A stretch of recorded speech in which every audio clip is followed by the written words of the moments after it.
এক গ্রামে বাস করত এক কৃষক। পরের খেতে কাজ করে সংসার চালাতো, কিন্তু তার মনে ছিল ভারী দুঃখ। সে কোনোদিন পেট ভরে খেতে পারত না। যেখানে খেতে যেত সেখানে তাকে কেউ পেট ভরে খেতে দিতে পারত না। একদিন,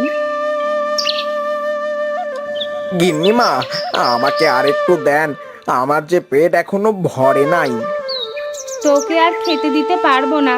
তোকে আর ভাত দিলে যে আমাদের না খেয়ে থাকতে হবে। এখন তুই যা, কাজ শেষ কর গা। সাগর কোনো কথা না বলে সেখান থেকে চলে যায়। না, এইভাবে আমি আধ পেটা হয়ে কতদিন থাকবো? আমি যে আর পারছি না। আধ পেটা খেয়ে কি বেঁচে থাকা যায়? ও সাগর ভাই, কোথায় যাচ্ছ? মাঠে যাচ্ছি ভাই। তা কি হয়েছে, এত বকতে বকতে যাচ্ছ? আর বলো না ভাই, আমাকে কেউই পেট ভরে খেতে দিতে পারে না, সবাই আধ পেট খাইতে দেয়। ও, এই ব্যাপার। তা তুমি এত খাইতে পারো যে তোমাকে কেউ তোমার ক্ষুধা মেটাতে পারে না? ক্ষুধা লাগলে আমি কি করব বলো ভাই? কেন যে এত ক্ষুধা লাগে আমার, আমি নিজেই জানি না। ওই কি, তুমি কবিরাজের কাছে যাও, দেখো কবিরাজ তোমার পাচন দিয়ে সমাধান করতে পারে কিনা। আচ্ছা, দেখি কি করা যায়। এখন আমি আসি গো, মাঠে অনেক কাজ পড়ে আছে। সাগর মাঠে চলে যায়। এরপর মাঠে কাজ করতে শুরু করে। না, আজ অনেক গরম পড়েছে, এত গরমে কি কাজ করা যায়? আর পারছি না, যাই দেখি একটু বিশ্রাম নিয়ে নি।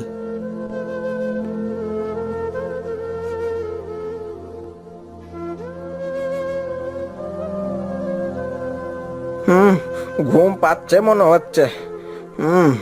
ঘুম তো পাচ্ছে, একটু ঘুমিয়ে নি। এমনিতে পেটে ক্ষুধা রয়েছে, আবার যদি না ঘুমাই তাহলে তো আমার শরীর খারাপ করবে। এই কথা বলে সাগর ঘুমিয়ে পড়ে, আর সেখানে রহিম চলে আসে। দেখো দেখো, কাজে কেমন ফাঁকি দিচ্ছে, কাজ ফেলে রেখে আরামে ঘুম দিচ্ছে। এই সাগর, উঠ উঠ বলছি। কে? চোখ খুলে দেখ আমি কে।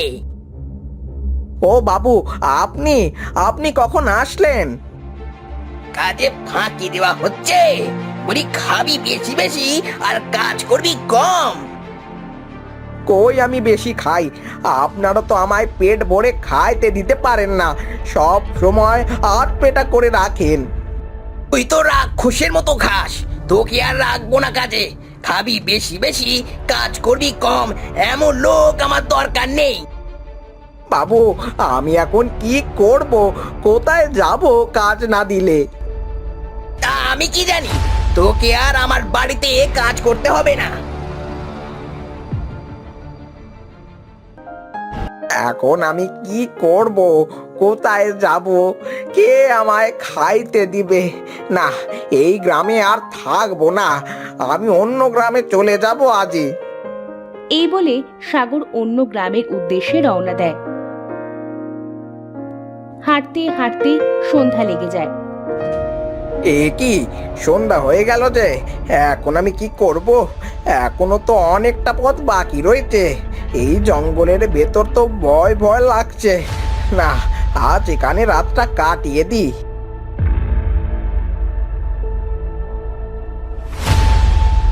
এমন সময় দুটো ভূত গাছের ডালে এসে বলবে, আজ পেট ভরে পিঠা খাবো, বুঝলি? খুব মজা হবে রে। কি সুন্দর পিঠার গন্ধ নাকে আসছে, কিন্তু এখানে পিঠা আসলো কোথা থেকে? সাগর আশেপাশে তাকায়, তারপর উপরে তাকায় আর দেখে যে গাছের ওপর দুটা ভূত পিঠা খাচ্ছে। আমার তো খুব ক্ষুধা লাগছে, দেখি পিঠাগুলো খাওয়া যায় কিনা। ভূত ভাই, ও ভূত ভাই! এই কে রে ডাকে আমাদের? গাছ থেকে বক্কা গলা লম্বা করে নিচে এনে দেখবে কে রে তুই? এত রাত রাতে জঙ্গলে কি করছিস? এই জঙ্গল দিয়েই যাচ্ছিলাম, রাত হয়ে গেছে তাই এখানে বসে আছি। আক্কা আর বক্কা গাছ থেকে নেমে সাগরের সামনে দাঁড়ায়। আমাদের দেখে তোর ভয় করছে না?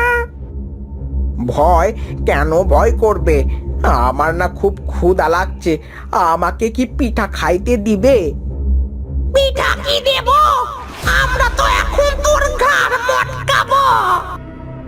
তা ঘাড় মটকাবে বেশ, তবে আমার একটা শর্ত আছে। এই শর্ত বল। আমার পেট ভরে খাওয়াতে পারলে তবেই আমি আমার ঘাড় মটকাতে দেব। বেশ, নে তাহলে পিঠাগুলো খা। এই বলে বক্কা সাগরকে পিঠা খাইতে দেয় আর সাগর পিঠা খাইতে শুরু করে। দেখতে দেখতে 3 হাঁড়ি পিঠা খেয়ে ফেললো সাগর, কিন্তু সাগরের পেট ভরে না। তুই মানুষ নাকি রাক্ষস রে? 3 হাঁড়ি পিঠা খেলি, আবার বলছিস আরো পিঠা খাবি? আকা, আমার মনে হয় এ কোনো সাধারণ মানুষ নয় রে। পালা এখান থেকে, নাহলে আমাদেরও খেয়ে ফেলবে। এই বলে আক্কা আর বক্কা সেখান থেকে পালিয়ে যায়। ভূত আমার ক্ষুধা মেটাতে পারলো না, আমাকে আধ পেটা খাইয়ে চলে গেল। এখন আমি কি করব? আমায় কে পেট ভরে খাওয়াবে?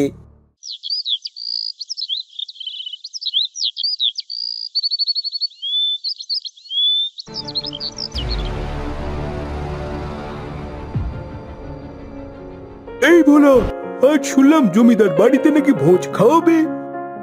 হ্যাঁ রে ভাই, তাই তো শুনলাম। অনেকদিন পর পেট ভরে খাইতে পারবো বল। ঠিক বলছিস। শুনেছি জমিদার নাকি পেট না ভরিয়ে ফেরায় না। তুই ঠিক শুনেছিস ভোলা, এর আগে আমি গিয়েছিলাম খাইতে, সে কি খাওয়ায় রে। জমিদার বাড়িতে ভোজ খাওয়াবে? তাহলে তো আমাকে যাইতে হবে জমিদারের সাথে দেখা করতে। এই বলে সাগর জমিদারের বাড়িতে যায় আর জমিদারের সাথে দেখা করে বলে, জমিদার মশাই, আমি অনেক ক্ষুধার্ত, আমাকে কিছু খাইতে দিবেন? হ্যাঁ দিব, কেন দিব না? তা তোমাকে তো আমি ঠিক চিনলাম না। কেন, তুমি কি রাখো যে কেউ তোমার পেট ভরাতে পারে না? আমি তোমাকে কথা দিলাম, তোমার পেট না ভরিয়ে তোমাকে আমি ছাড়বো না। সত্যি বলছেন জমিদার মশাই? আপনি আমাকে পেট ভরে খাওয়াবেন? হ্যাঁ, তোমাকে আমি পেট ভরিয়ে খাওয়াবো। এই, কে আছিস? হুকুম করেন জমিদার মশাই। একে নিয়ে যা আর পেট ভরে খাওয়া। ঠিক আছে, চলুন আমার সাথে।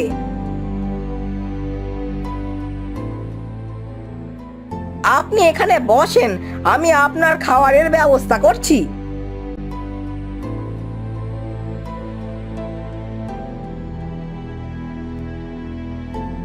এই নিন আপনার খাবার, আগে খেয়ে তো নাও। সাগর কোনো কথা না বলে খাওয়া শুরু করে দেয়। দেখতে দেখতে সব খাবার শেষ করে ফেলে। আমি আরো খাবো। রামু খাবার আনতে থাকে আর সাগর খাবার খাইতে থাকে।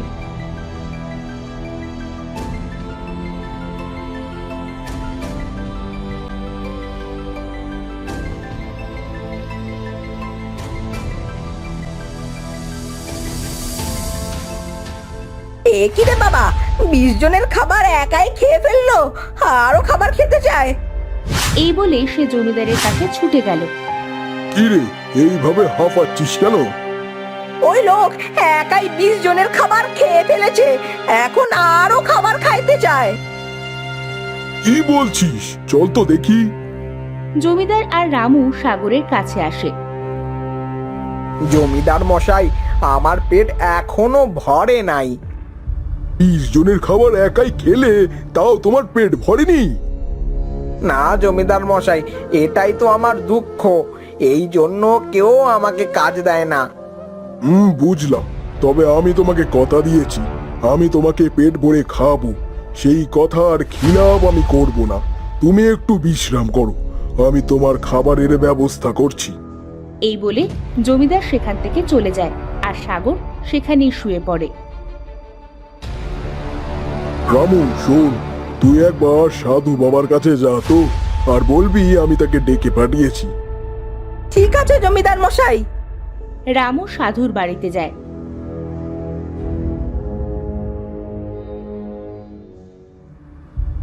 সাধু বাবা, সাধু বাবা। কি রে রামু, তুই এই সময়? জমিদার মশাই আপনাকে ডেকে পাঠিয়েছেন।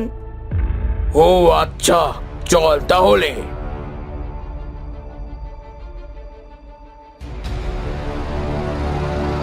সাধু জমিদারের বাড়িতে আসে। তারপর জমিদার সবকিছু তাকে খুলে বলে। বুঝলাম, ওর পেটে নিশ্চয় কোনো হাড় হাবাতে আছে।